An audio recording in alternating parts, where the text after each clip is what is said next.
अस्सलाम वालेकुम students, perfect PPC academy में आपको वेलकम किया जाता है। और आज हमारा लेक्चर नंबर 2। और इस लेक्चर के अंदर हम प्लांट ग्रोथ रेगुलेटर्स और प्लांट हार्मोन्स को पढ़ने वाले हैं। जो हमारी आउटलाइन नंबर 2 जो थी वो प्लांट ग्रोथ रेगुलेटर्स और प्लांट हार्मोन्स की थी। और जल्द ही हम प्रोडक्शन टेक्नोलॉजीज पढ़ेंगे, लेकिन प्रोडक्शन टेक्नोलॉजीज पर जाने से पहले ये एक छोटा सा टॉपिक है, इंपॉर्टेंट टॉपिक है। इसमें से हमारे 2 से 3 क्वेश्चंस आ जाते हैं, एमसीक्यूज आ जाते हैं पास पेपर्स के अंदर, तो इनको पढ़ना जरूरी है। अच्छा, प्लांट ग्रोथ रेगुलेटर्स की मैं बात कर रहा हूँ, प्लांट हार्मोन्स की बात कर रहा हूँ। क्या आपको पता है कि पीजीआर या प्लांट ग्रोथ रेगुलेटर्स कौन कौन से होते हैं? हमने डिस्कस किए थे पिछले लेक्चर के अंदर। अगर आपको याद है तो आप कमेंट कीजिए, और कमेंट लाजमी करना होता है, क्योंकि आज से आपकी पार्टिसिपेशन का पता चलता है। अच्छा, खैर, अगर आप लोगों को याद नहीं है तो मैं आप लोगों को बता देता हूँ कि हमने ऑक्सिन, जिब्रेलिन, साइटोकिनिन्स, एपीए वगैरह ये सारी चीजें पढ़ी थी, एथिलीन भी पढ़ा था। तो ये सारे होते हैं प्लांट ग्रोथ रेगुलेटर्स। अब हमने ये देखा, तो मैं ये बात कर रहा हूँ, ये ऑक्सिन, जिब्रेलिन, पीजीआर से हैं क्या? अगर इसका मतलब क्या होता है? सर आप हमें बता तो रहे हैं, हम सुन भी रहे हैं, लेकिन इसका मतलब क्या है? ये कुछ समझाएं तो सही। तो टेंशन लेनी मेरे दोस्तों, मेरे स्टूडेंट्स, आपको अभी समझाता हूं कि एक प्लांट जो है हमारे पास, हमने देखा था, हम प्लांट्स के बारे में जानते हैं, प्लांट्स को स्टडी करते हैं। तो अब उन प्लांट्स की अगर कोई हाइट जो है वो ज्यादा बढ़ रही है और उसकी हाइट कम होनी चाहिए, या किसी फ्रूट, किसी फ्लावर के ऊपर जो है, ठीक है, लीफ जो है वो कम बन रहे हैं, ज्यादा होने चाहिए थे, या कहीं पे फ्रूट बन रहे हैं लेकिन वो गिरते जा रहे हैं, तो इस चीज को कंट्रोल करने के लिए हम कुछ chemical substances, chemical compounds use करते हैं, जिन्हें हम पीजीआर कहते हैं, प्लांट ग्रोथ रेगुलेटर्स कहते हैं। अगर ये केमिकल होंगे तो इन्हें हम पीजीआर कहेंगे, और अगर ये नेचुरल केमिकल्स होंगे तो इन्हें हम क्या कहेंगे? प्लांट हार्मोन्स कहेंगे। यहां तक समझ में आ गई बात? नहीं आई? दोबारा समझाता हूँ, बहुत आसानी से समझाता हूँ एग्जाम्पल के साथ। और मैंने यहाँ पे आपके लिए इस चीज को, मैंने इस पूरे को ट्रांसलेट करवा के भी रखा हुआ यहाँ से चैट जीपीटी से, ताकि आपको बहुत बेहतरीन तरीके से समझ आ जाए। पीजीआर क्या है? ऐसे केमिकल्स जो प्लांट की ग्रोथ को कंट्रोल करते हैं या उसको मॉडिफाई करते हैं, ठीक है जी। अब हर प्लांट का एक फिजियोलॉजिकल प्रोसेस होता है कि उसके बढ़ने से लेकर फ्रूट राइपनिंग तक, फ्रूट के बनने तक, और तो ये सारा जो प्रोसेसेस होते हैं, अब इसमें बहुत सारे प्रोसेस होते हैं। अब उनमें किसी भी स्टेप पर, हाइट के ऊपर, फ्रूट राइपनिंग के ऊपर, फ्रूट के गिरने के ऊपर, फ्रूट की रिटेंशन के लिए, ठीक है, कहीं पे आपको कोई प्लांट का कोई इशू आ रहा है, जैसे कि प्लांट बहुत ज्यादा लंबा हो रहा है लेकिन हालांकि उसको लंबा नहीं होना चाहिए, तो उसके लिए हम पीजीआर यूज करते हैं ताकि उसकी ग्रोथ को कंट्रोल कर सकें। प्लांट पर फ्रूट नहीं बन रहा, पीजीआर यूज कर लेते हैं ताकि क्या कर सके? फ्रूट बनने में हेल्प हो सके। और इसके अलावा जो है, अगर प्लांट्स पर 100 फ्लावर्स आए हैं और उनमें से 50 फ्रूट बन गए, तो फ्रूट सेट हुआ, और इस फ्रूट सेटिंग के लिए भी हम क्या यूज करते हैं? पीजीआर यूज करते हैं। अच्छा, दोबारा अपने इसी पे, अपने सिलेबस पर वापस आते हैं और चीजों को पढ़ते हैं। तो ये ऐसे केमिकल्स होते हैं जो कि क्या करते हैं? प्लांट्स के ये मॉडिफाई और रेगुलेट करते हैं फिजियोलॉजिकल प्रोसेस जो कि प्लांट्स के अंदर हो रहा होता है। अच्छा, क्या पीजीआर को हम हाई कंसेंट्रेशन में यूज करते हैं? बिल्कुल भी नहीं। ऐसे केमिकल्स जिनको हम स्मॉल कंसेंट्रेशंस के अंदर यूज करते हैं और वो प्लांट के फिजियोलॉजिकल प्रोसेस को रेगुलेट करते हैं या मॉडिफाई करते हैं, उन्हें हम पीजीआर कहते हैं, और इन्हें हम हॉर्टिकल्चर क्रॉप्स के लिए यूज करते हैं। यहां तक समझ में आ गई बात? यील्ड पैदावार को कहते हैं, रिटेंशन उसके गिरने से बचाने को कहते हैं, और फ्रूट सेट में अभी आपको पढ़ा चुका हूं। और अभी हम क्या करते हैं? ये हॉर्टिकल्चर क्रॉप्स के अंदर इन सारी चीजों को, फ्रूट सेट को, रिटेंशन को, यील्ड को, क्वालिटी को इन्फ्लुएंस करते हैं, मॉडिफाई या रेगुलेट करेंगे। अच्छा, ये नेचुरल भी होते हैं और सिंथेटिक भी होते हैं। मैंने आपको क्या कहा? सिंथेटिक का मतलब होता है कि लिबॉर्टरी में तैयार होने वाले, तो जो लिबॉर्टरी के अंदर तैयार होगा तो उसे हम केमिकल कहते हैं, केमिकल सब्सटेंसेस। और जो नेचुरली होगा उसे हम प्लांट हार्मोन्स कहेंगे। आगे जाके इसका डिफरेंस भी देखेंगे, आपको सब कुछ समझाएंगे। टेंशन नहीं लेनी, सिर्फ तवज्जो के साथ लेक्चर को ध्यान से सुनना है, ठीक है जी। यहां तक चीजें आपको समझ में आ गई? आगे बढ़ते हैं। अच्छा, पीजीआर यूज होते हैं हॉर्टिकल्चर के अंदर, फ्लोरिकल्चर के अंदर, उलेरी कल्चर के अंदर। यहाँ पे उलेरी कल्चर था, मैं यहाँ पे इसको दुरुस्त कर देता हूं। ओलेरिकल्चर के अंदर, पोमोलॉजी के अंदर और विटिकल्चर के अंदर। अच्छा, अब आप सारे एग्रीकल्चर के स्टूडेंट्स हो, तो एग्रीकल्चर के स्टूडेंट्स होते हुए मुझे आप लोग ये बताइए कि डिफाइन हॉर्टिकल्चर को आपने डिफाइन करना है और इसकी डेफिनेशन आपने कमेंट्स के अंदर लिखनी है। Viticulture is the study of, ये भी आपका क्विज है, इसकी भी डेफिनेशन आपने कमेंट के अंदर लिखनी है और लाजमी लिखनी है। ओलेरिकल्चर क्या होता है, फ्लोरिकल्चर क्या होता है, पोमोलॉजी क्या होती है। अच्छा, और हॉर्टिकल्चर क्या होता है, क्या आप लोग मुझे इसकी डेफिनेशन बता सकते हैं? जल्दी से कमेंट कीजिए। Horticulture is the study of fruits, flowers, vegetables, grapes and wine, ये सब की स्टडी को मिलाकर हम क्या कहते हैं, हॉर्टिकल्चर कहते हैं। फ्लोरिकल्चर क्या होता है, फ्लोरिकल्चर हमारे पास स्टडी ऑफ फ्रूट्स होती है। ओलेरिकल्चर वेजिटेबल्स की स्टडी को कहते हैं। पोमोलॉजी हमारे पास होती है स्टडी ऑफ फ्रूट्स, और विटिकल्चर क्या होता है, हमारे पास स्टडी ऑफ ग्रेप्स या वाइन। वाइन क्या होता है, लियाना क्या होता है, ये एग्रीकल्चर ऑफिसर के पास पेपर्स के अंदर कोई एमसीक्यूज पूछा गया था।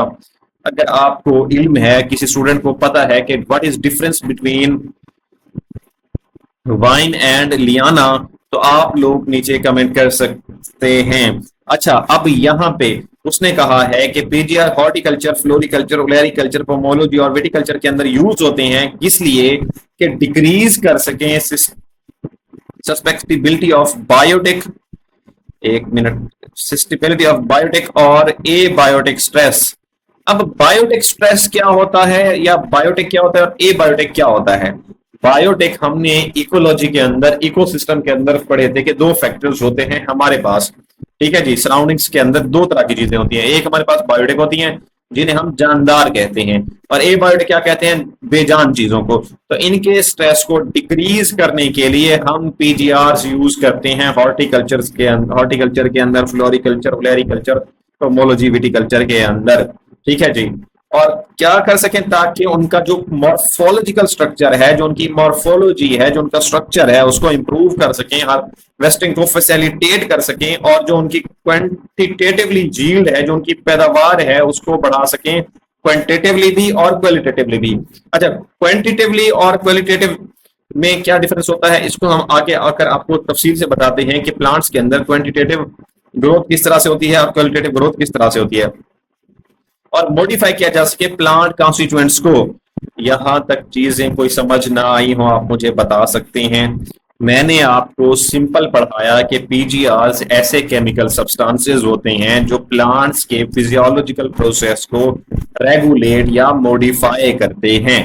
अब उसमें हाइट का बढ़ना, हाइट को कंट्रोल करना, ग्रोथ को कंट्रोल करना, फ्रूट सेट को मेंटेन करना, रेगुलेट करना, तो ये क्या करते हैं, उसकी फिजियोलॉजिकल प्रोसेस को रेगुलेट या मॉडिफाई करते हैं। यहां तक चीजें आपको समझ में आ गई। आगे बढ़ते हैं, और हमने देखा कि ये क्या करते हैं, हॉर्टिकल्चर के अंदर यूज होते हैं, फ्लोरिकल्चर के अंदर यूज होते हैं, ओलेरिकल्चर के अंदर यूज होते हैं, पोमोलॉजी के अंदर यूज होते हैं, विटिकल्चर के अंदर यूज होते हैं। और आपके पेपर के अंदर इनमें से कोई ना कोई एक एमसीक्यूज भी आ सकता है कि study of fruits is called, study of grapes और study of wine is called, ये क्या होते हैं, ठीक है जी। अच्छा, और विच केमिकल सब्सटेंसेस, अच्छा, ऐसे कौन से सब्सटेंसेस हैं जिनको यूज करके हम क्या करते हैं, प्लांट की मॉर्फोलॉजी को मॉडिफाई या रेगुलेट करते हैं, तो ये पीजीआरस होते हैं। और हर पीजीआर को हम डिटेल से पढ़ेंगे, ठीक है जी। अभी हम वहां नहीं पहुंचे, अभी हम सिंपल बातें कर रहे हैं, सादा बातें कर रहे हैं, कोई मुश्किल बात हमने नहीं की। आपके सामने है ना, बायोटिक, बायोटिक स्ट्रेस पढ़ा है, ओलेरिकल्चर, फ्लोरिकल्चर को पढ़ा है, सिंथेटिक और नेचुरल में फर्क पढ़ा है, ठीक है जी। और कोई चीज हमने अभी नहीं पढ़ी। यहां तक चीजें क्लियर हो गई, आगे बढ़ते हैं। और अच्छा, सैलिसिलिक एसिड और जस्मोनिक एसिड जो है क्या करते हैं, induce defence reactions in fruits and vegetables, preventing fungal infection and inducing resistance low temperature injury. अच्छा, होता क्या है कि हमारे प्लांट्स जो हैं, हमारे प्लांट्स के अंदर ये जो पीजीआरस हैं, ये डिफेंस रिएक्शन से इंड्यूस करते हैं, डिफेंस रिएक्शन या उनकी इम्यूनिटी को स्ट्रॉन्ग करते हैं, ताकि उनको फंगल इन्फेक्शन से प्रिवेंट किया जा सके, या अगर किसी पौधे को, जो पौधा है वो लो टेम्परेचर पर सरवाइव नहीं कर सकता, रेजिस्ट नहीं कर सकता, तो उसकी रेजिस्टेंस वो रेजिस्टेंट हो जाए लो टेम्परेचर इंजरी से। तो अब उसके लिए हम क्या करते हैं, डिफेंस के लिए, डिफेंस रिएक्शन के लिए क्या यूज करते हैं, सैलिसिलिक एसिड और जेस्मोनिक एसिड।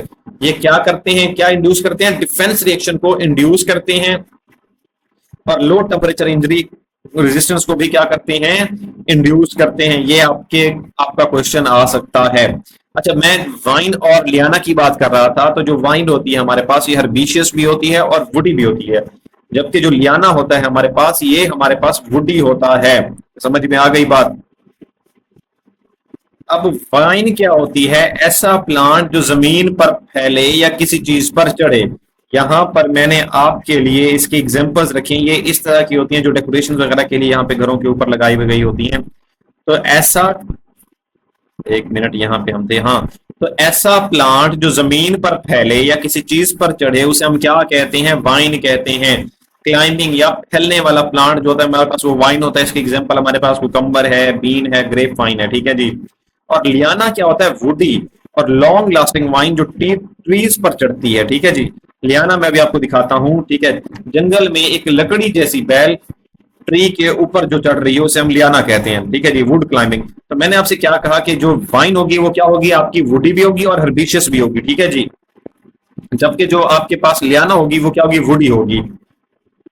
ये आपके सामने जो है वो लियाना प्लांट है और लियाना इस तरह से वुडी होते हैं जी, ठीक है। और एक बेल की तरह ये हो रहे हैं। और यहाँ पे हमारे पास वाइन क्या था, अगर मैं आपको वाइन दिखा सकूं, मैंने आपको वाइन दिखाई थी, अच्छा मैं इसमें दोबारा लिख देता हूँ। ये वाइन क्या है, क्लाइंबिंग प्लांट है जी, क्लाइंबिंग प्लांट वॉल्स वगैरह के ऊपर होता है, ठीक है। ये आपके सामने ये वुडी भी हो सकता है और ये वुडी प्लस हर्बिशियस है। ये क्या है, वुडी प्लस हर्बिशियस है। और लियाना जो है वो ओनली क्या है, हमारे पास वुडी है। यहां तक चीजें आपको समझ में आ गई।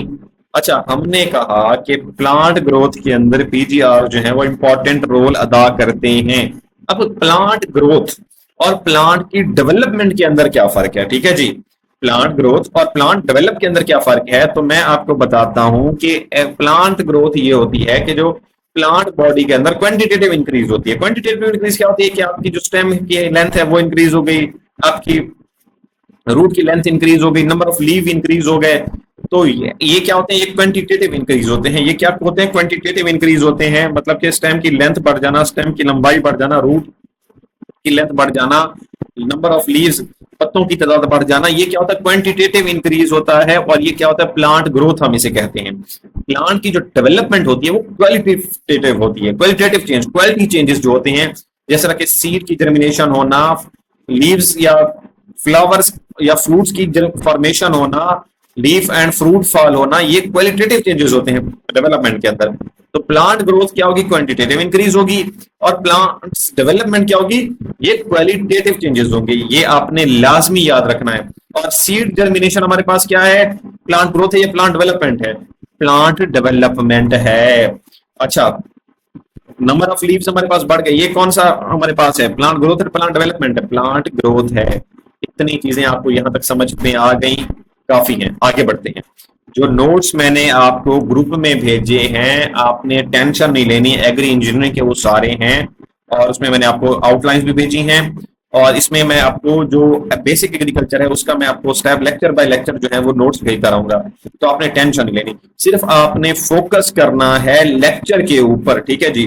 तो हमारे पास जो प्लांट हार्मोन्स हैं या प्लांट ग्रोथ रेगुलेटर्स हैं, plant hormones versus plant growth regulators, इनमें क्या फर्क है, आइए आपको मिसालों के साथ समझाता हूं, आसानी से समझाता हूं।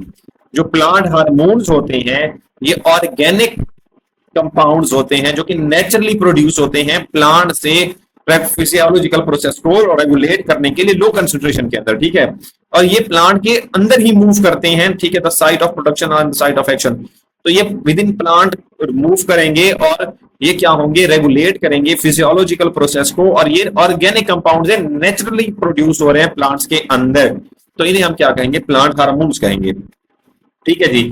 इन्हें हम प्रोमोटर्स भी कहते हैं। इसमें हमारे पास ऑक्सिन आता है, जिबरेलिन्स आता है, साइटोकिनिन्स आ जाता है और इनहिबिटर्स भी आ जाते हैं, जिसमें अबेसिक्स आ जाता है, अबेसिक्स एसिड आ जाता है, एथिलीन आ जाता है।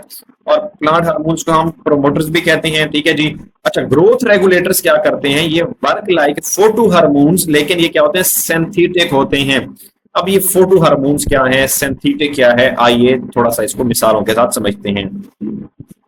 अच्छा, फोटो नहीं, सॉरी, फाइटो हार्मोन्स है ये। और फाइटो हार्मोन्स ये होते हैं जो कि बिल्कुल नेचुरल रेगुलेटर्स की तरह लगते हैं, बिल्कुल नेचुरल कंपाउंड्स की तरह लगते हैं, लेकिन ये होते सिंथेटिक हैं, यानी कि लेबोरेटरी के अंदर आर्टिफिशियल तरीके से बनाए गए होते हैं।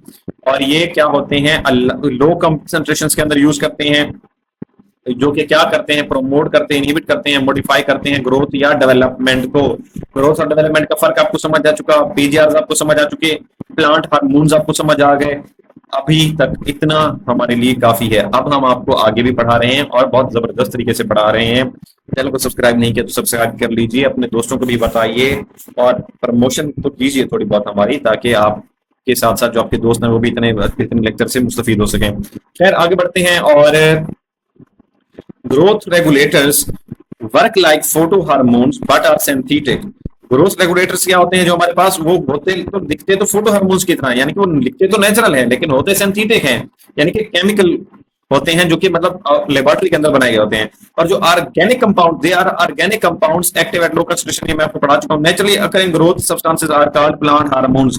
जो इनमें अब नेचुरली अकरिंग हो रहे होंगे, मैंने आपको क्या बताया था, जो नेचुरली अकरिंग होंगे उन सब्सटेंसेस, ग्रोथ सब्सटेंसेस को हम क्या कहेंगे, उन्हें हम प्लांट हार्मोन्स कहेंगे। सिंथेटिक वंस को क्या कहेंगे, ग्रोथ रेगुलेटर्स कहेंगे। अच्छा, अब classification of plant growth regulators हम किस तरह करते हैं, हम इनको किस तरह से इनकी क्लासिफिकेशन करते हैं, हम इनको ऑक्सिन्स, जिबरेलिन्स, साइटोकिन्स, एथिलीन्स और बेसिक एसिड्स के अंदर इनको इनकी क्लासिफिकेशन करते हैं। ठीक है जी, यहां तक समझ आ गया। अभी हमने इनके नाम देखे, हमने इनकी बेसिक कंसेप्ट्स क्लियर किया। अभी बहुत कुछ बाकी है, ठीक है, अभी बहुत कुछ बाकी है। आपने टेंशन नहीं लेनी, सिर्फ आपने घबराना नहीं है। आगे बढ़ते हैं जी। और ऑक्सिन्स जो हैं इनको डिस्कवर किया था चार्ल्स डार्विन ने, और फ्रांसिस डार्विन ने इनको डिस्कवर किया था। मैं इसको हाईलाइट कर देता हूं। और अच्छा, auxin produced in the apex but inhibits lateral bud growth. It is generic term for chemicals that stimulate cell elongation by loosening the cell wall and influence a wide range of growth and development response। Tension नहीं लेनी, घबराना नहीं है, अभी समझाता हूं आपको। सबसे पहले तो हमने कहा कि ऑक्सिन को डिस्कवर किया चार्ल्स डार्विन और फ्रांसिस डार्विन ने, एक बात आपको क्लियर हो गई। दूसरी बात, ऑक्सिन होते क्या हैं, ये प्लांट की स्टेम के सेल्स की लंबाई होती है और प्लांट लंबा होता है इनसे। रोज की कटिंग लगाई, रूटिंग हार्मोन दिया, रूट्स बन गई। अभी जो हमने लाइन पढ़ी थी वहां पे, उसका मतलब था कि जो प्लांट का ऊपर वाला बड साइड, ऊपर वाला जो बड साइड है ब्रांचेस को ज्यादा ग्रो नहीं होने देता, ठीक है जी। लेकिन हम ऑक्सिन्स को यूज करके हम रूटिंग प्लस इलागेशन करते हैं। तो ऑक्सिन किस लिए यूज होता है, रूटिंग प्लस इलागेशन के लिए। अच्छा, अभी तक अगर आपको समझ नहीं आया तो फिर से समझाता हूं कि चार्ल्स डार्विन और फ्रांसिस डार्विन ने क्या किया है, इसको डिस्कवर किया है। अब ये क्या होते हैं, ये ऊपर वाली बड के अंदर क्या करते हैं, उसको इनहिबिट करते हैं, उसकी बड ग्रोथ को, यानी कि ये उसको लंबा नहीं होने देते। और ये एक जनरल टर्म है for chemical that stimulate cell elongation. और ऑक्सिन क्या है, ये एक जनरल टर्म है जिसको हम क्या करते हैं, सेल इलंगेशन के लिए यूज करते हैं by loosening the cell, cell को ढीला करके, सेल को लूज करके थोड़ा सा। And influence a wide range of growth, जिससे क्या होती है, एक ग्रोथ होती है वाइड रेंज में। और डेवलपमेंट प्रोसेस क्या होता है, डेवलपमेंट प्रोसेस, डेवलपमेंट रिस्पॉन्स तेज होता है, इन्फ्लुएंस होता है। यहां तक चीजें समझ आ गई। IAA इंडोल 3 एसिटिक एसिड जो होता है वो मेजर नेचुरली अकरिंग जो है ऑक्सिन होता है प्लांट्स और क्रॉप्स के अंदर। एंडोजीनियस क्या होता है, एंडोजीनियस वो कंपाउंड्स होते हैं जो कि क्या कर रहे होते हैं, प्लांट के अंदर ही डेवलप हो रहे होते हैं, प्रोड्यूस होते, बन रहे होते हैं। ठीक है जी। तो IAA इंडोल 3 एसिटिक एसिड क्या है, नेचुरली अकरिंग एंडोजीनियस ऑक्सिन है। और साइट ऑफ सिंथेसिस के स्टेम की टिप के ऊपर, यंग टिश्यूज, स्टेम की टिप्स के ऊपर और यंग टिश्यूज के ऊपर। इसकी जो मूवमेंट होती है वो डाउनवर्ड होती है। और from shoot tip to root, shoot की टिप से रूट तक इसकी जो है मूवमेंट डाउनवर्ड होती है। अब बात करते हैं इसकी, अगर आर्टिफिशियली सिंथेटिकली कंपाउंड इसके कौन कौन से हैं, इंडोल एसिड्स है, नेफ्थालीन एसिड्स है, क्लोरोफिनॉक्सी एसिड है, पाइकोलिन एसिड है, पाइक्लोनिक एसिड है और डेरिवेटिव्स वगैरह हैं इसके। ठीक है जी। रोल क्या है ऑक्सिन का, ऑक्सिन क्या करता है, सेल डिवीजन करता है और इनलार्जमेंट करता है, मतलब कि ये प्लांट की ग्रोथ को क्या करता है, प्लांट को लंबा करता है, उसकी हाइट को इंक्रीज करता है। अच्छा, इस पॉइंट के अंदर सेल डिवीजन और इनलार्जमेंट का मतलब ये है कि यहाँ पे सेल की इलोंगेशन होती है, सेल का साइज बढ़ता है, सेल इलोंगेट होता है पहले पॉइंट के अंदर। आइए हम क्या पढ़ चुके हैं, इंडोल एसिटिक एसिड है, जीए जिब्रेंस को कहते हैं। और दूसरा जो पॉइंट है हमारा टिश्यू कल्चर, वो उस ये है कि लेबोरेटरी के अंदर प्लांट के छोटे छोटे टिश्यूज से हम क्या बनाते हैं, नया प्लांट बनाते हैं, जिससे हमारी रूट मल्टीप्लिकेशन हो जाती है, कैलस ग्रोथ हो जाती है और रूट की भी मल्टीप्लिकेशन हो जाती है। अच्छा, अब ब्रेकिंग डोरमेंसी और एपिकल डोमिनेंस। अब जब हमने ये कहा था कि अच्छा यहाँ पे जो हमारे पास आईबीए है ये रूट की मल्टीप्लिकेशन के लिए होता है और बीएपी हमारे पास शूट की मल्टीप्लिकेशन के लिए होता है। कैलस ग्रोथ होती है, कैलस क्या होता है, ये प्लांट सेल्स का एक बेतरतीब ग्रुप होता है, बेतरतीब मास होता है, ठीक है जी, जिसे हम कैलस कहते हैं, कैलस की भी ग्रोथ होती है। और ब्रेकिंग डोरमेंसी और एपिकल डोमिनेंस की बात करें तो इनहिबिट्स लेटरल बड्स, इसका मतलब ये है कि ये क्या करता है कि ये डोरमेंसी को खत्म करता है और एपिकल डोमिनेंस करता है। जो प्लांट का टॉप बड होता है वो साइड बड्स की ग्रोथ नहीं होने देता, और उसकी जो यहाँ डोमिनेंस किसकी हो जाती है, एपिकल टॉप बड की क्या हो जाती है, डोमिनेंसी हो जाती है, और जो लेटरल बड्स होते हैं वो इनहिबिट हो जाते हैं, उनकी ग्रोथ उससे कम होती है। यहां तक चीजें समझ में आ गई? दोबारा समझाता हूं। हमने जब ऑक्सिन पढ़ा, हमने कहा कि इसे चार्ल्स डार्विन और फ्रांसिस डार्विन ने क्या किया, डिस्कवर किया। उसके बाद ऑक्सिन कहां पे प्रोड्यूस हुआ, इन द एपेक्स बर्ड, यानी कि टॉप बर्ड्स के ऊपर प्रोड्यूस हुआ, और इसने क्या किया, जो इसके जो साइड बर्ड्स थी उनकी ग्रोथ को कम कर दिया। तो डोमिनेंस किसकी रही, टॉप बर्ड की। अच्छा, ये एक ऑक्सिन के एक जनरल टर्म है जो कि क्या करती है, स्टिमुलेट करती है, सेल इलंगेशन करती है। ये क्या करती है, इसका काम क्या, सेल इलंगेशन करना है और इन्फ्लुएंस करना है ग्रोथ को, प्लांट की ग्रोथ और डेवलपमेंट के प्रोसेस को क्या करना है, इसने इन्फ्लुएंस करना है। अच्छा, इसकी जो सिंथेसिस की साइट होती है ये कहाँ पे बनता है, ये स्टेम की टिप्स के ऊपर बनता है, यंग टिश्यूज में बनता है, और इसकी जो मूवमेंट होती है वो डाउनवर्ड होती है। और इसकी जो एक एग्जांपल है वो आईएए या इंडोल 3 एसिटिक एसिड इसकी एक एग्जांपल है। और एंड्यूजेस क्या होता है, जो प्लांट के अंदर ही बनता है। और आइए क्या है, plant naturally occurring endogenous auxin है, जो नेचुरली अकरिंग हो रहा है, नेचुरली प्रोड्यूस हो रहा है। सिंथेटिक कंपाउंड्स के अंदर indole acetic acid, naphthalene acid, NaA इसे कहते हैं, क्लोरोफिनॉक्सी एसिड, पाइकोलोनिक एसिड और डेरिवेटिव्स वगैरह इसके होते हैं। हमने कहा कि इसका जो रोल है वो सेल डिवीजन और इनलार्जमेंट के अंदर है। इसके अंदर क्या होता है कि जो सेल है वो इलोंग हो जाता है, सेल की हाइट बढ़ जाती है। टिश्यू कल्चर होता है जिसमें शूट और रूट्स और कैलस की ग्रोथ होती है। शूट मल्टीप्लिकेशन होती है, रूट मल्टीप्लिकेशन होती है। आईपी किसे कहते हैं, रूट की मल्टीप्लिकेशन को, और बीएपी किसे कहते हैं, रूट की मल्टीप्लिकेशन को। बीपीए शूट कर जाता है और आईपीए क्या करता है, रूट। यहाँ तक चीजें समझ आ गई। और रूट मल्टीप्लिकेशन यहाँ तक आपको चीजें आ गई कि रूट क्या होती हैं, ठीक है जी। आईबीए और बीएपी शूट, बीपी आपका शूट कर जाता है और आईबीए आपका रूट कर जाता है। यहाँ तक चीजें समझ आ गई है तो आगे बढ़ते हैं। कैलस का हमने कहा कि प्लांट सेल्स का एक बेतरतीब ग्रुप होता है जी। और जो ऑक्सिन है वो डोरमेंसी को ब्रेक करता है, यानी कि जो एपिकल डोमिनेंस रखता है, जो टॉप बर्ड है उसकी डोमिनेंस होती है, और जो लेटरल बर्ड्स होते हैं वो इनहिबिट हो जाते हैं, उनकी ग्रोथ उससे कम होती है। और शॉर्टनिंग इंटरनोड्स, इसमें जैसे नेफ्थलीन एसिटिक एसिड है, ये एप्पल ट्रीज के अंदर क्या करता है, डॉर्फ ब्रांचेस बनती हैं उसके अंदर। हम शॉर्ट ये जो नोड्स जो क्या होती हैं, एप्पल ट्री के अंदर प्रोड्यूसिंग ड्वार्फ ब्रांचेस, यानी कि छोटी ब्रांचेस बनती हैं फ्रूट के अंदर। और रूटिंग रूटिंग ऑफ कटिंग्स, अच्छा, नेफ्थलीन एसिटिक एसिड और आईएए, ये क्या था हमारे पास, इंडोल एसिटिक एसिड, ये मिलकर क्या करते हैं, ये रूट्स की कटिंग में।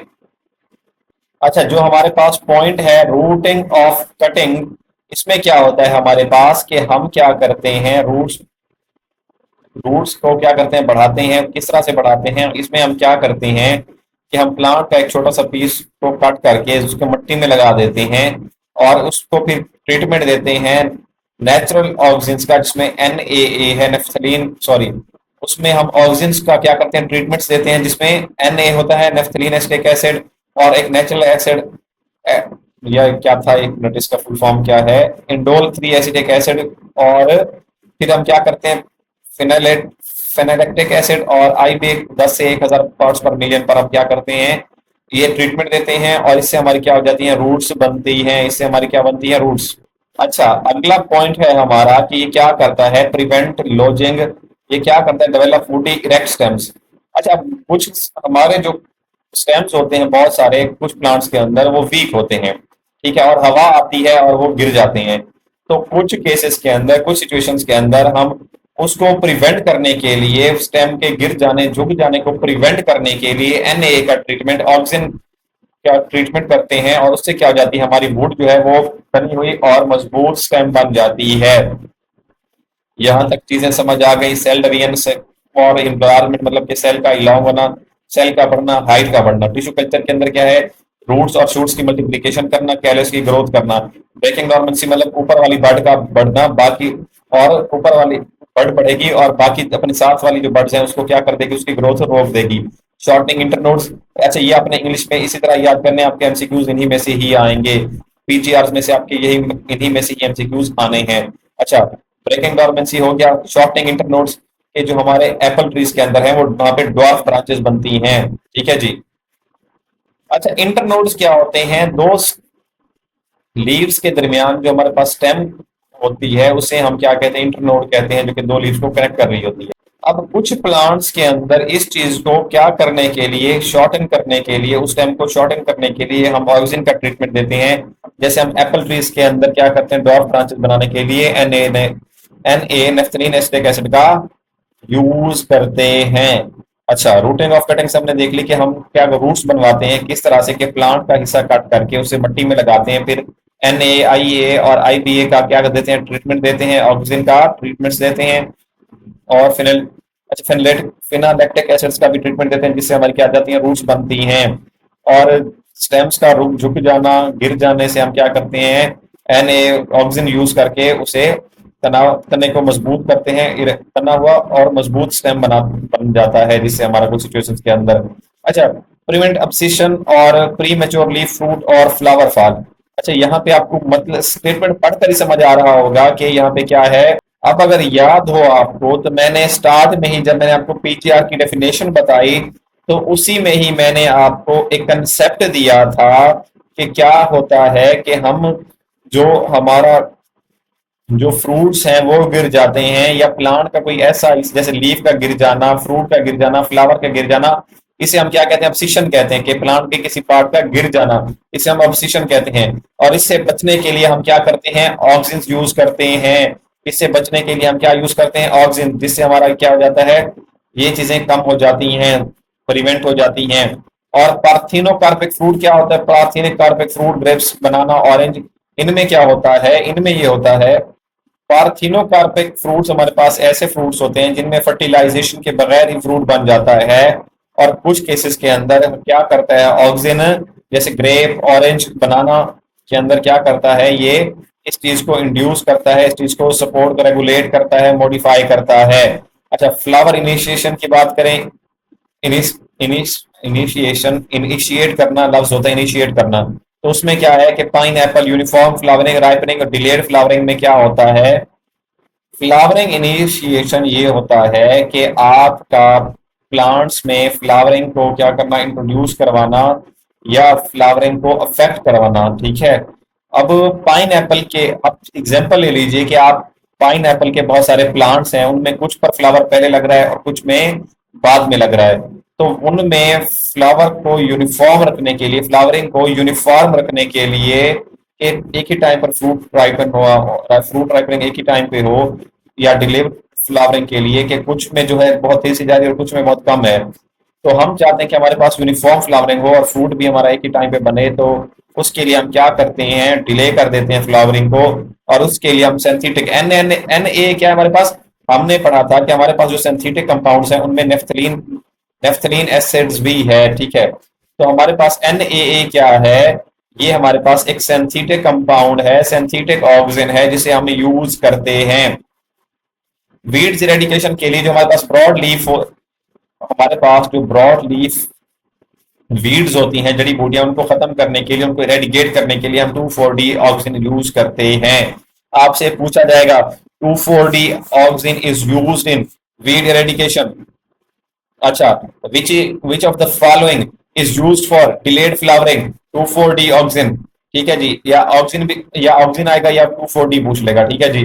अच्छा, fruit thinning, an NAA applied post bloom in apple, NAA क्या होता है? अच्छा, यहाँ पे उसने कहा है कि फ्रूट थिनिंग, और उसने हमें एप्पल की एग्जांपल दी है। तो हम मिसाल देते हैं कि एप्पल के बहुत ज्यादा फ्रूट्स लग रहे हैं, तो उनको रिसोर्सेज वहां पे बहुत ज्यादा खर्च हो सकते हैं, तो इस वजह से हम चाहते हैं कि उसको थिन किया जाए, कुछ प्लांट्स को रिमूव किया जाए। तो उसके लिए हम क्या करते हैं, NAA यूज करते हैं। और जिसको हम पोस्ट ब्लूम यानी कि बनने के बाद यूज करते हैं। तो फ्रूट चीनी के अंदर भी हम क्या करते हैं, इसको यूज करते हैं। दोबारा से ऑक्सीजन को रिवाइज करते हैं। ऑक्सीजन बहुत इंपॉर्टेंट है, यहाँ पे हमारे बहुत सारे क्वेश्चंस आते हैं। हमने क्या देखा, हमने देखा कि इसको चार्ल्स डार्विन और फ्रांसिस डार्विन ने डिस्कवर किया। ऑक्सीजन क्या करता है, एपेक्स बर्ड्स को प्रोड्यूस करता है और उनको क्या करते हैं, उनकी ग्रोथ बढ़ाता है। बाकी जो उसके साथ वाली लेटर बर्ड्स होती हैं, उनकी ग्रोथ को इनहिबिट कर देता है, कम कर देता है, उसकी जितनी ग्रोथ नहीं होती। अच्छा, ये क्या करता है, इसका काम क्या है? इसका काम है सेल इलोंगेशन करना और प्लांट ग्रोथ और डेवलपमेंट रिस्पॉन्स को क्या करना, इन्फ्लुएंस करना। अच्छा, इसमें हमने एक एग्जांपल देखी थी इसकी कि इंडोल 3 एसिटिक एसिड, जो कि क्या है, मेजर नेचुरली अकरिंग इंडोजीनियस क्या है, ऑक्सिन है प्लांट्स एंड क्रॉप्स के अंदर। अच्छा, साइट ऑफ सिंथेसिस इसकी क्या है, स्टेम टिप्स और यंग टिश्यूज हैं। मूवमेंट इसकी क्या होती है, मेन, ये कहाँ पे, इसकी सिंथेसिस कहाँ पे होती है, स्टेम की टिप्स के ऊपर या यंग टिश्यूज के ऊपर। इसकी मूवमेंट डाउनवर्ड होती है शूट टिप से रूट की तरफ। और अच्छा, सिंथेटिक कंपाउंड्स में हमारे पास इंडोल एसिड्स होता है, नेफ्थलीन एसिड होता है, क्लोरोफिनॉक्सी एसिड, पिक्लोनिक एसिड और डेरिवेटिव्स होते हैं। सेल डिवीजन होती है, सेल की इन्लार्जमेंट होती है, सेल की इलांगेशन होती है। टिश्यू कल्चर के अंदर शूट की मल्टीप्लिकेशन होती है, कैरस की ग्रोथ होती है और रूट की मल्टीप्लिकेशन होती है। डॉल में एपिकल डोमिनेंस होती है, जो टॉप बर्ड होती है वो उसकी डोमिनेंस होती है। शॉर्टिंग इंटरनोड, लीव्स के दरमियान फासला को कम करना, ब्रांचेस को डॉफ करना, छोटी ब्रांचेस बनाना। अच्छा, रूटिंग ऑफ कटिंग्स, रूट्स बनाना, और उसके लिए भी क्या होते हैं, हम ऑक्सीजन को यूज करते हैं। कौन से ऑक्सीजन को यूज करते हैं, उगे दिए हुए हैं, ठीक है जी। और प्रिवेंट लॉजिंग, तने को गिर जाने या झुकाव से बचाना। और अब्सिशन मतलब फ्रूट्स का फ्लावर का लीफ का गिर जाना, उससे भी प्रिवेंट करने के लिए भी हम क्या करते हैं, यूज करते हैं ऑक्सीजन को। और ऑक्सीजन को हम कहाँ यूज करते हैं, पार्थिनोकार्पिक फ्रूट्स के अंदर भी हम इसको यूज करते हैं। फ्लावर इनिशिएशन के लिए भी हम क्या करते हैं, इसको यूज करते हैं। फ्लावरिंग बनाने के लिए या डिलेड फ्लावरिंग के लिए भी हम ऑक्सीजन को यूज करते हैं। 2,4-D हमारे पास क्या है, वीड किलर है, वीड इरेडिकेशन के लिए भी इस्तेमाल होता है, डिलेड फ्लावरिंग के लिए भी इस्तेमाल होता है।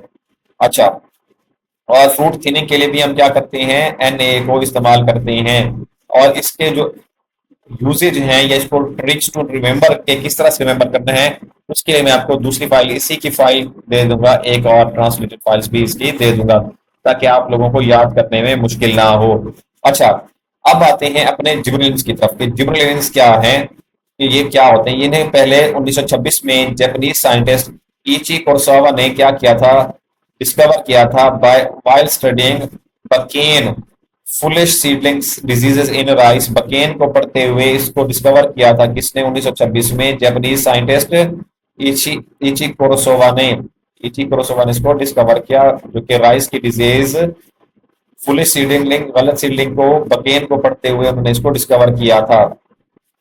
अच्छा, यहाँ पे मजे की बात ये है कि उसने क्या किया था, वो ये स्टडी कर रहा था कि बकेन को स्टडी कर रहा था। बकेन क्या होती है कि हमारे पास जो राइस के प्लांट्स होते हैं उनकी नॉर्मल हाइट होती है, लेकिन बकेन के अंदर क्या हो जाता है, इनकी हाइट लंबी हो जाती है। और ये किस वजह से हो रहा था, ये एक फंगस की वजह से हो रहा था, जो कि क्या करते थे, प्लांट्स की ग्रोथ को इंक्रीज करते थे। और उसी को स्टडी करते हुए क्या हुआ, कोर्सोवा ने क्या किया, जिबरेलिन्स को डिस्कवर किया। अच्छा, अब ये क्या करते हैं, ये ग्रोथ को रेगुलेट करते हैं और स्टेम इलोंगेशन को इन्फ्लुएंस करते हैं।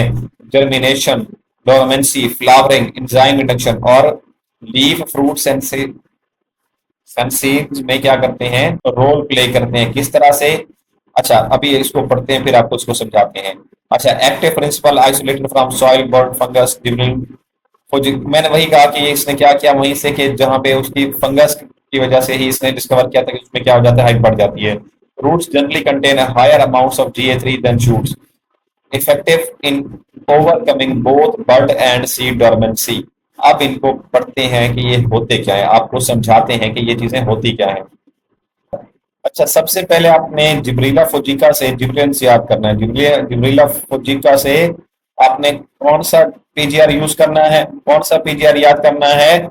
जिब्रेंस को याद करना है, जिब्रेंस को याद करना है। अच्छा, अब करता क्या है जिब्रेंस? हमने ये सारी चीजें पढ़ी, उसमें हमने क्या पढ़ा? हमने ये पढ़ा कि ये क्या करता है, ये फ्रूट्स राइपनिंग के अंदर और लीफ की एजिंग को कम करता है। ये सीड डोरमेंसी को, सीड के मिसाल के तौर पर हमारे पास सीड पड़ा है लेकिन जर्मिनेट नहीं कर रहा, तो उसकी इस स्टेट को ये तोड़ता है और उसको इफेक्टिव बनाता है। रूट्स के अंदर क्या होता है, हायर अमाउंट में GA3 होता है शूट्स की बनिस्बत। अगर एग्जाम में पूछ ले कि GA3 इन हाई अमाउंट्स कहाँ पे होता है, तो रूट्स के अंदर। और इसके अंदर हमसे क्या पूछता है कि ये क्या करता है, ग्रोथ को रेगुलेट करता है और स्टेम इलेंगेशन को इन्फ्लुएंस करता है, स्टेम इलेंगेशन करता है।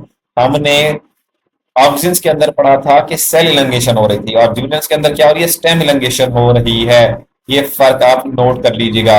अब आपको जिबरेलिन्स की समझ आ गई। जिबरेलिन्स 1926 में इशी कुरोसावा, जो कि जापान के साइंटिस्ट, उन्होंने डिस्कवर किया बकेन डिजीज को पढ़ते हुए। बकेन डिजीज में एक फंगस जिसका नाम जिब्रीला फोजिका है, फोजिकोराई है, उससे क्या होता है कि राइस के प्लांट्स बहुत बड़े हो जाते हैं।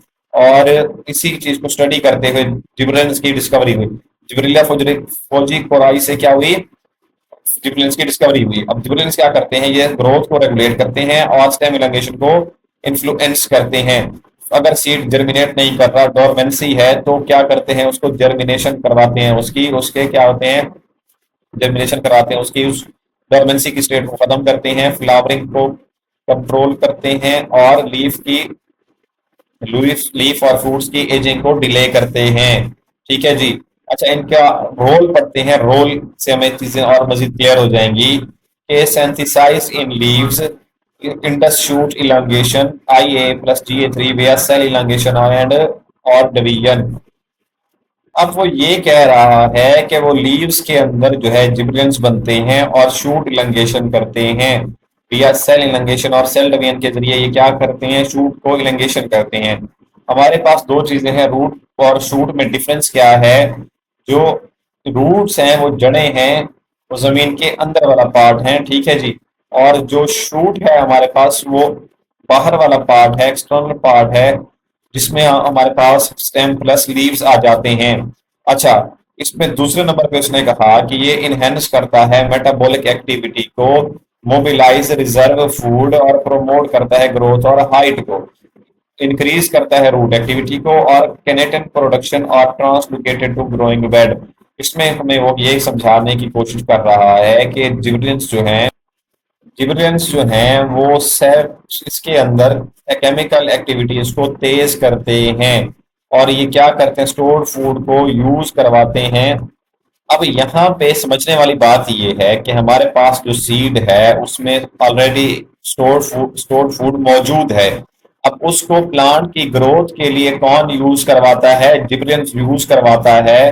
और अब इस लाइन के अंदर उसने तीन काम बताए हैं, ठीक है। सबसे पहले तो स्टोर फूड को यूज किया जाता है प्लांट की ग्रोथ के लिए, और इससे प्लांट की ग्रोथ और हाइट दोनों बढ़ते हैं। नंबर 3 पे जो हमारे पास ये क्या करता है, जिबरेलिन जो है वो बर्ड्स तक भी मूव कर जाता है। और नंबर 3 पे क्या करता है, ये रूट एक्टिविटी को इंक्रीज करता है। अब जिबरेलिन 3 का स्प्रे करने से हमारी जो शूट्स होती हैं उनकी इलेंगेशन होती है, जो सीडलिंग्स होती हैं उनकी जो हाइट होती है, जो हमारे पास नए नए नए फूल निकल रहे होते हैं, सीडलिंग्स निकल रही होती हैं, उनकी जो हाइट है वो GA3 स्प्रे से बढ़ जाती है। Delay senescence, increase photosynthesis and protein synthesis, decreasing abscission. इसके अंदर हमें ये कहा जा रहा है कि सिनेसिस क्या होता है, प्लांट की एजिंग को रोकना, ठीक है जी। और ये क्या करता है, जिबरेलिन्स क्या करता है, इंक्रीज करता है फोटोसिंथेसिस और प्रोटीन सिंथेसिस को ये क्या करता है, सपोर्ट करता है, इंक्रीज करता है, जिससे हमारी एब्सेशन क्या हो जाती है, डिक्रीज हो जाती है। एब्सेशन डिक्रीज होने का क्या मतलब, एब्सेशन हमने ये पढ़ा था कि प्लांट्स का, सॉरी, लीफ का, फ्रूट का गिर जाना, स्टेम का गिर जाना, तो इसको क्या करता है, जब एजिंग ही रुक जाएगी प्लांट्स के अंदर, तो फिर ये क्या होगा, ये फ्रूट और फ्लावर का गिर जाना भी क्या हो जाएगा, कम हो जाएगा। अच्छा, इसमें फिर कहा है कि ये क्या करता है, इंक्रीज करता है कैम्बियल ग्रोथ को और डिफरेंशिएशन को, इंड्यूस करता है फ्लावर को और फ्रूट सेट को। कैम्बियल ग्रोथ ये होती है कि जो कैम्बियम क्या होता है, कैम्बियम हमारे स्टेम के अंदर वो टिश्यू होता है जो स्टेम को मोटा करता है, और उसको डिफरेंशिएशन यानी कि जो फ्लावर और फ्रूट सेट है इसको क्या करता है, फ्लावर से जो हमारे फ्रूट बनते हैं, फ्रूट सेट बनता है, उसको IAA और इंडोल एसिटिक एसिड और GH जिबरेलिन्स मिलकर क्या करते हैं, इन चीज फ्रूट फ्लावर से फ्रूट सेट बनने को इंड्यूस करते हैं, इनहेंस करते हैं, फ्लावर से फ्रूट सेट बनने को प्रमोट करता है। यहां तक चीजें समझ में आ गई हैं? नहीं समझी तो फिर से जिबरेलिन्स को रिवाइज कर लेंगे, कोई इशू नहीं है। Promote flowering in long day plant, जो ये क्या करता है, प्रमोट करता है फ्लावरिंग को लॉन्ग डे प्लांट्स के अंदर। Substitute for long day conditions and vernalization. Vernalization क्या होता है, वर्नलाइजेशन ये होती है कि, अच्छा, वर्नलाइजेशन ये होता है कि कुछ प्लांट्स को जो कि क्या करते हैं, ठंड के अंदर, कोल्ड इन्वायरमेंट के अंदर फ्लावर बनाते हैं, उनको ये कोल्ड इफेक्ट प्रोवाइड करता है। कौन? जिब्रेल्स प्रोवाइड करते हैं। लॉन्ग डे प्लांट्स वो होते हैं जो कि क्या करते हैं, डे लाइट के अंदर ही क्या करते हैं, ये अपना फ्लावर्स बनाते हैं, डे लाइट के अंदर ये अपने फ्लावर्स बनाते हैं।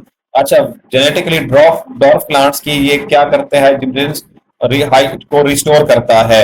अच्छा, पार्थिनोकार्पी को ये सपोर्ट करता है ग्रेप्स के अंदर, और क्या करता है, via rashes, cell elongation, flower thinning and berry enlargement. अब हमारे पास ग्रेप्स के अंदर क्या होता है, अच्छा, यहाँ पे हम थे, कहाँ पे थे हम, थे यहाँ पे रैशेस। ठीक है, ये क्या होती है, ये जो उसकी स्टेम होती है, जो ग्रेप्स की जो फ्रूट लगे होते हैं उनके दरमियान जो स्टेप होती है, उसको ये क्या करता है, उसको इलांगेट करता है, फ्लावर थिनिंग करता है, जिसके बहुत ज्यादा फ्लावर लगे होते हैं उसको कम करता है, और बेरी इनलार्जमेंट, ये जो गुच्छा होता है इसको क्या करता है, इनलार्ज करता है। पार्थिनोकार्पी क्या होती है, बगैर सीड फर्टिलाइजेशन के फ्रूट बनता है, बगैर फर्टिलाइजेशन के क्या बनता है, फ्रूट बनता है। Break dormancy and promotes leaf expansion. अगर कोई सीड जो है वो डोरमेंट हो चुका है, उसमें जर्मिनेशन नहीं हो रही, तो ये उसको उसकी डोरमेंसी को ब्रेक करता है और उसके अंदर लीफ एक्सपेंशन को प्रमोट करता है। यहां तक चीजें कुछ समझ आई? दोबारा रिवाइज कर लेते हैं, ठीक है जी। और यहाँ पे जिबरेल्स हमने पढ़ा था, हमने ये इसकी डिस्कवरी पढ़ ली थी, इसको दो बार रिवाइज कर लिया था।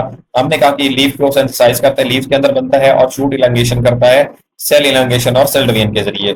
अच्छा, ये मेटाबॉलिक एक्टिविटी मतलब ये जो सीड के अंदर जो रिजर्व फूड होता है उसको क्या करता है, यूज करता है ग्रोथ के लिए, डेवलपमेंट के लिए, और उसकी हाइट को और रूट एक्टिविटी को एनहांस करने के लिए। और ये क्या करता है, बर्ड तक मूव कर जाता है। हमने कहा कि ये GA3 स्प्रे से शूट की इलांगेशन होती है, और सीडलिंग जो ये जो फूटते हैं पत्ते, जैसे हम सीड डालते हैं तो वो जो सीडलिंग्स बाहर आती हैं, ये उसको इंक्रीज करता है।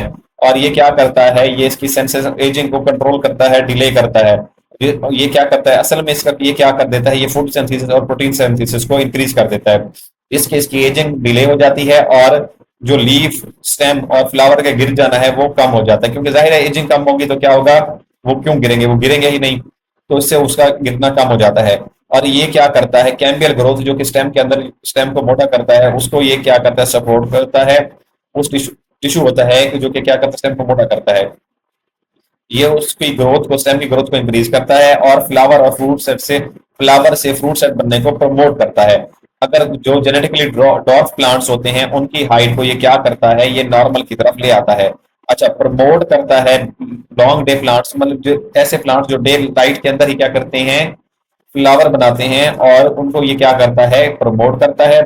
और कुछ प्लांट्स जिन वर्नलाइजेशन करता है, वर्नलाइजेशन कुछ प्लांट्स जो कि क्या करते हैं, कोल्ड इन्वायरमेंट के अंदर ही फ्लावरिंग करते हैं, तो उनमें को ये कोल्ड इफेक्ट प्रोवाइड करता है, जिबलियंस।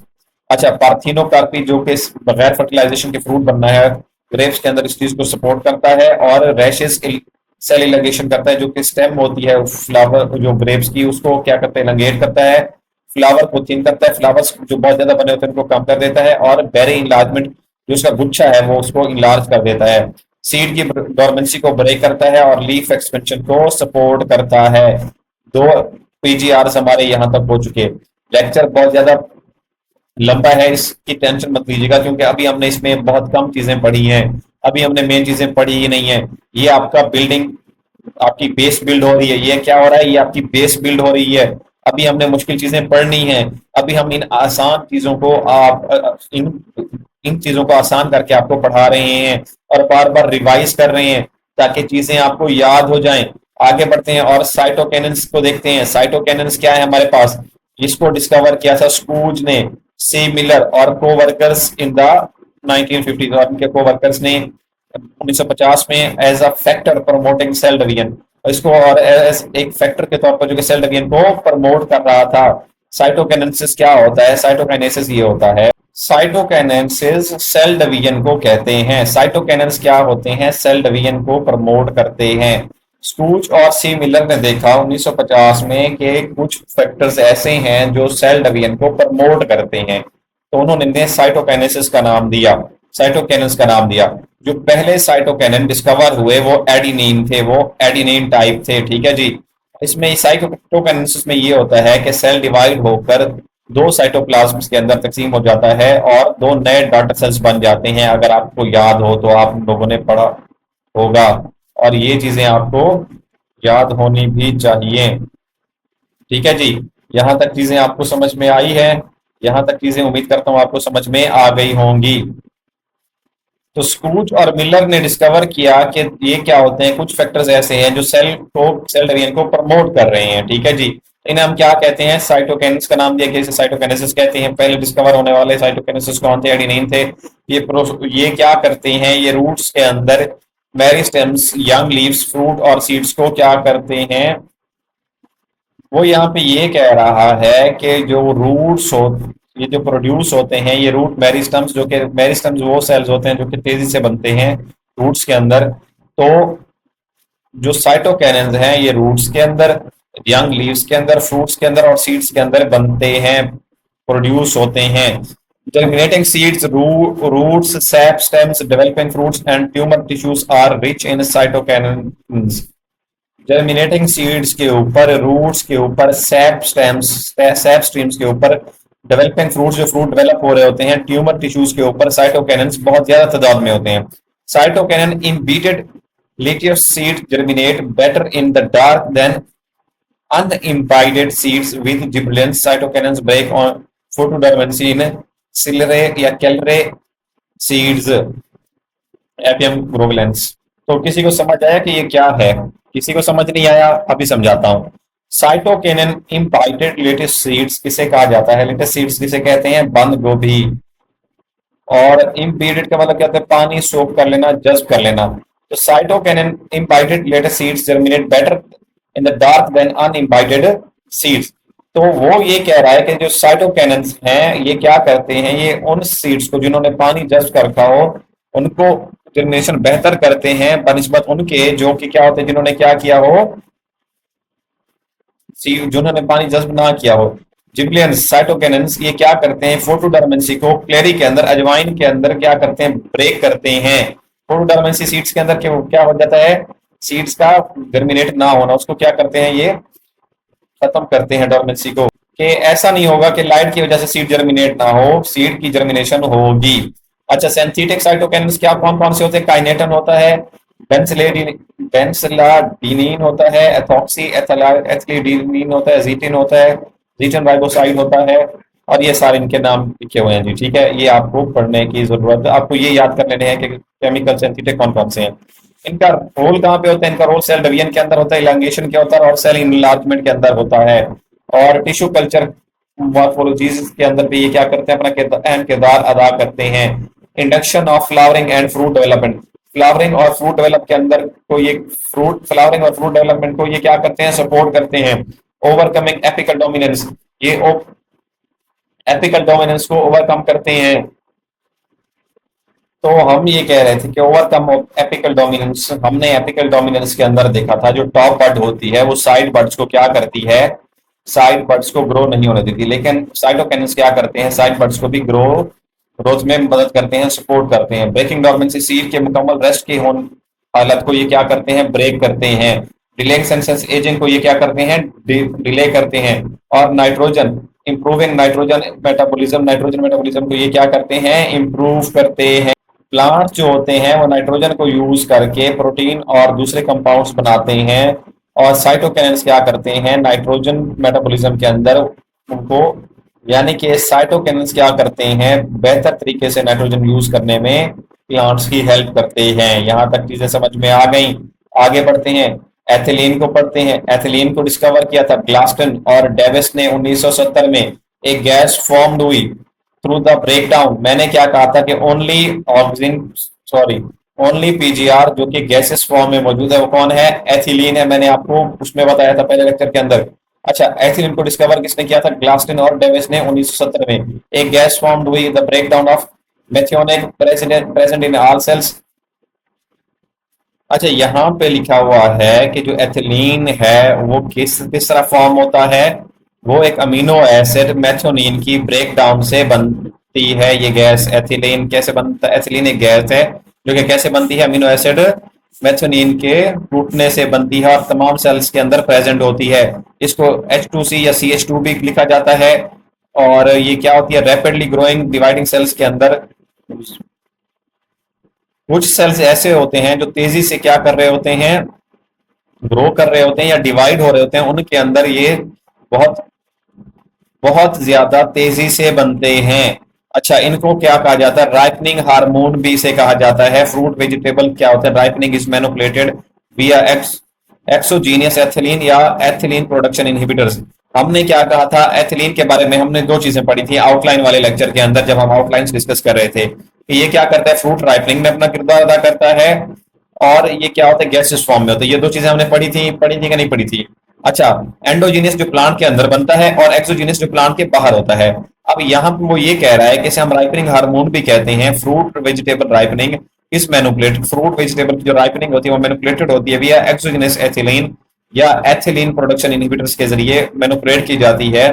बहुत सारे प्रोडक्शन यूनिट्स क्या करते हैं, वो फ्रूट्स की जल्दी राइपनिंग के लिए एथिलीन यूज करते हैं। एथिलीन यूज करने से जो फ्रूट्स होते हैं उनकी राइपनिंग बहुत जल्दी हो जाती है, जिस तरह बनाना के लिए हम एथिलीन वगैरह यूज करते हैं। अच्छा, only gases hormone that stimulates growth, और पीजीआरएस के अंदर ओनली गैसेस हार्मोन है जो कि ग्रोथ को स्टिमुलेट करता है। इसके सिंथेटिक सोर्सेस कौन से हैं, एथरल है, एथिफोन है, क्लोरोइथल है, क्लोरोइथल फॉस्फोनिक एसिड है, और जो कि क्या करता है, release ethylene when apply to plants. जब इसे प्लांट्स को दिया जाता है तो ये एथिलीन रिलीज करता है। यहां तक ये चीजें आपने पढ़ ली, बहुत जबरदस्त। यहां तक कोई चीज समझ ना आई हो आप मुझसे पूछ सकते हैं। आगे इसका रोल क्या है, हमने क्या कहा कि डोरमेंसी को ये ब्रेक करता है न्यूमरस स्पीशीज के अंदर। जो सीड हमारे रेस्ट की हालत में उसको ये ब्रेक करता है, उसकी डोरमेंसी को, उसकी रेस्ट की हालत को ब्रेक करके उसे न्यूमरस स्पीशीज के अंदर डिवाइड कर दे, बना देता है। मतलब ये है कि उसकी डोरमेंसी ब्रेक हो जाती है और स्पीशीज फूटना, वो सीडलिंग्स फूटना शुरू हो जाती हैं। फ्रूट राइपनिंग को ये इंड्यूस करता है, तेज करता है। एथिफोन यूज इन बनाना। एथिफोन क्या होता है, बनाना और मैंगो के अंदर यूज होता है। आपने मैंगो की बोरी के अंदर या मैंगो देखे हो तो उन पर किसी केमिकल वगैरह के वो निशान होते हैं, पाउडर से, पाउडर वगैरह के जो निशान होते हैं वो क्या होते हैं, वो यही एथिफोन होते हैं जो बनाना और मैंगो की राइपनिंग के लिए यूज किए जाते हैं।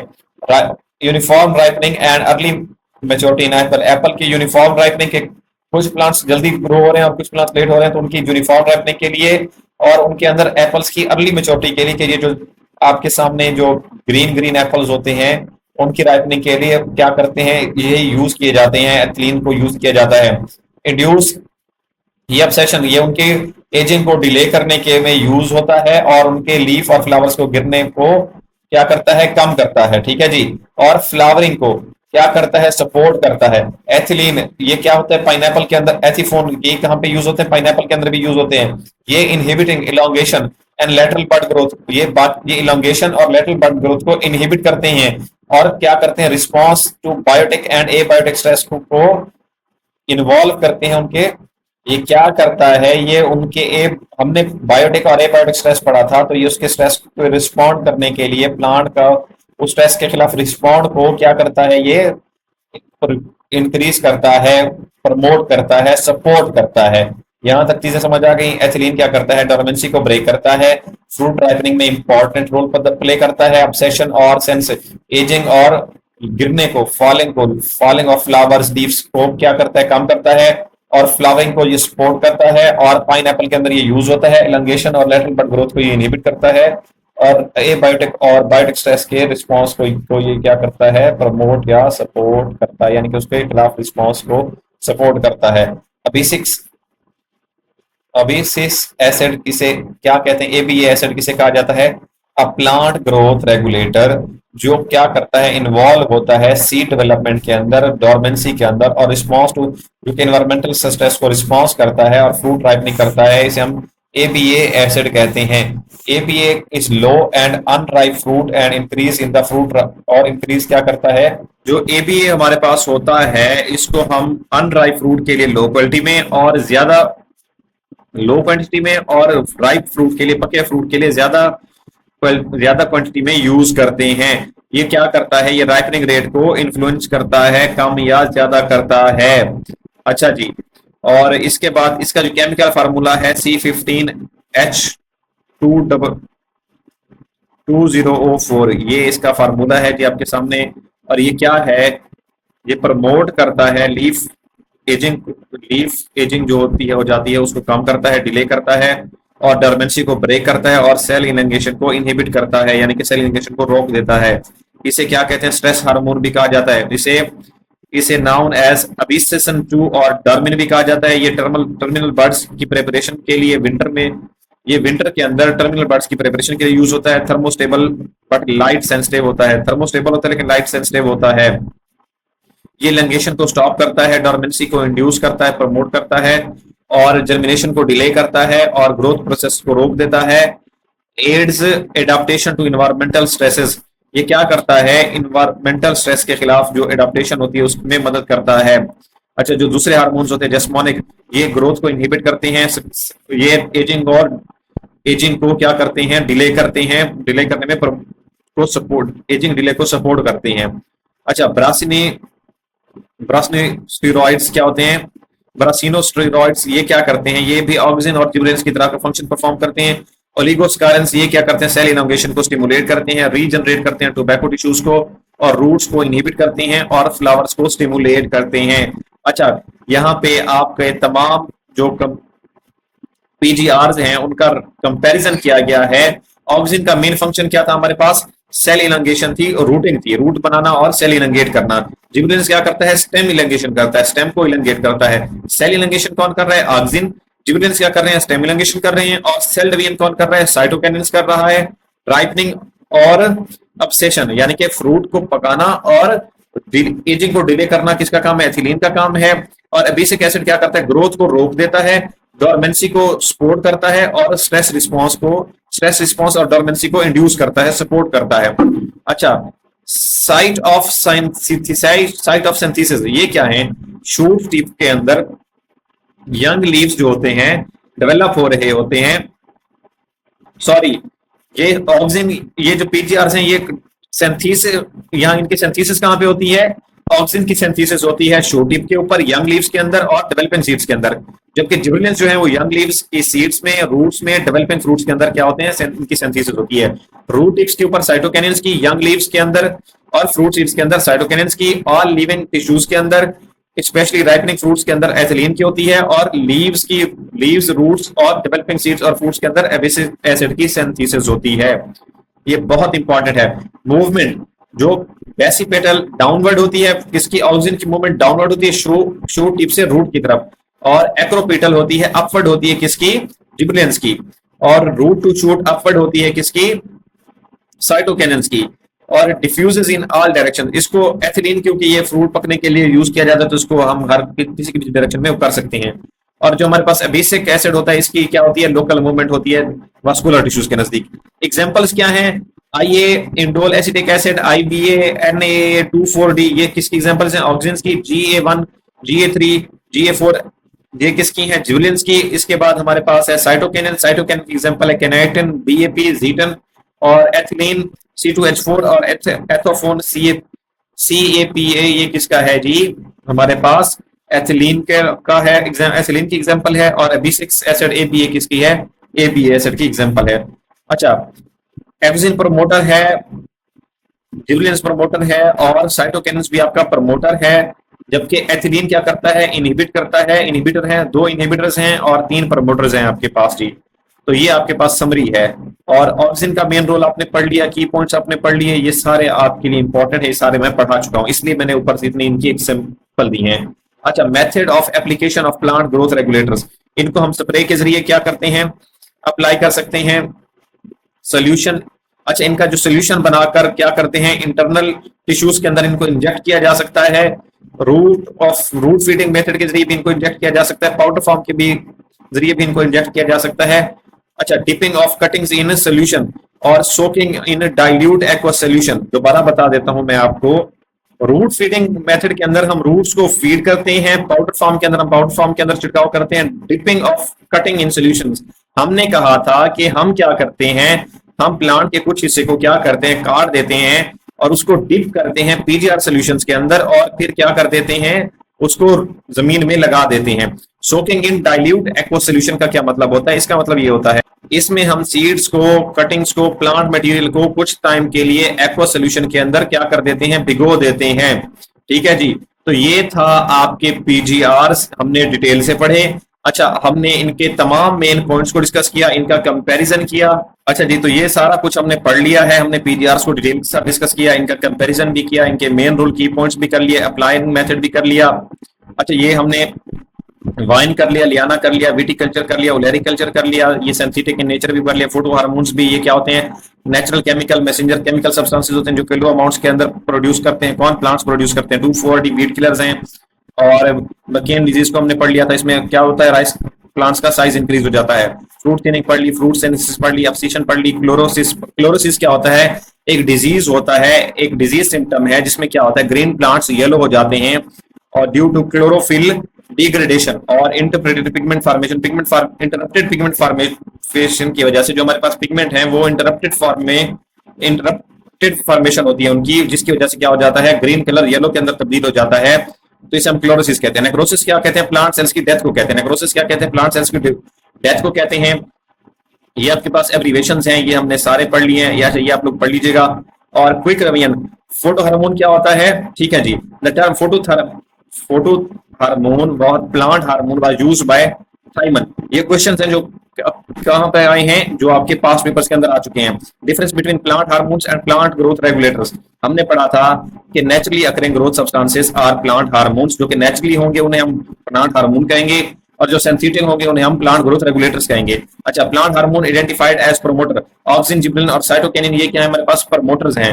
हमारे पास इनहिबिटर्स क्या है, अब्सिकस और एथिलीन है, जो कि इनहिबिट करते हैं, ग्रोथ को रोकते हैं।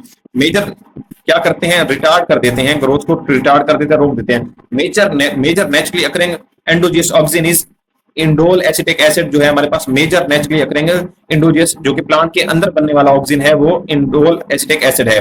फर्स्ट इंडोजियस साइटोकिनिन आइसोलेटेड फ्रॉम मेज कर्नल्स, इसे हम क्या कहते हैं, इसे हम जीटन कहते हैं। यहां तक आपका लेक्चर 1 कंप्लीट हुआ, इसका आपका टेस्ट होगा, इसके साथ आपके बोटेनिकल नेम्स का अगला लेक्चर हम आपको पढ़ाएंगे, और उसके बाद हम इन दोनों का टेस्ट ले लेंगे। तो लेक्चर नंबर 2 कंप्लीट हुआ।